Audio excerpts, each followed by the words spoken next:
Joining the company by phone from Texas, Republican Congressman Ron Paul. Congressman, you've been a frequent guest on this program talking about gold, about the Federal Reserve, and about Ben Bernanke, but we'd like to ask you today about jobs. What do we have to do to spur some real job growth in America? What do you think, sir?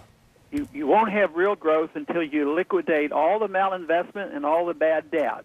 And everything we've done in the last 2 years is to prop up bad debt and bad investments, and therefore real growth I don't think will come very soon. You don't see that happening anytime soon, do you? Liquidation of all the debt that we accumulated. No, we're doing exactly the opposite. Matter of fact, the debt is still there, but the taxpayers own it.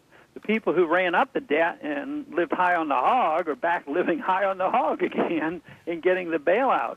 So it was just a transfer of all that penalty to the taxpayers. So the Fed owns all this bad debt, and we're responsible for it, and that's just going to delay the recovery, the real recovery. I take it that you would not raise the debt ceiling. You would live within our means starting as soon as that debt ceiling is reached. I take it that's your position.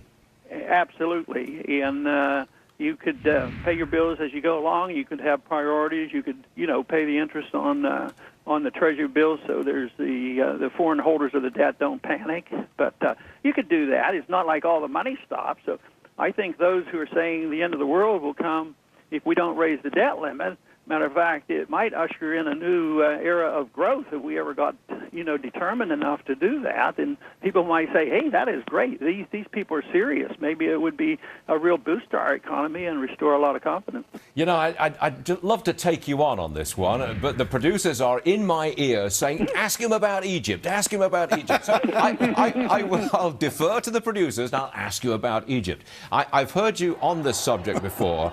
You don't like the idea that we spend any money to the Egyptians or virtually anybody else. That's your position on Egypt, I think. No, it's your money. You earn it, you keep it, you spend it. If you like one faction in Egypt, you send your money over there. That's how a free society would work.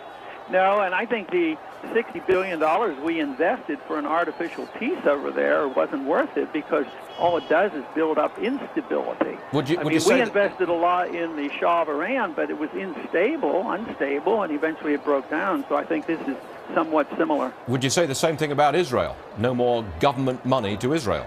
Yeah, if you cut all the money off from everybody, actually Israel comes out to a benefit because we give more money to Arab nations when you add it all up than we give to Israel. And this would prompt Israel to act differently and be, more self-reliant, and they might have a greater incentive to strike out peace agreements with their neighbors. So I think it would change the dynamic completely, but actually it would help Israel because we would send less money to their Arab enemies. Congressman Ron Paul, I wish we had an extra 3 or 4 hours. Maybe one day we will. But I can assure you, sir, that your colleague and friend, Judge Andrew Napolitano, is sitting right next to me. He will continue the debate right after you've left our program. And I'm sure he'll do a better job than I have. No, he'll just fight with me as usual. Thank you very much, Congressman. Good stuff.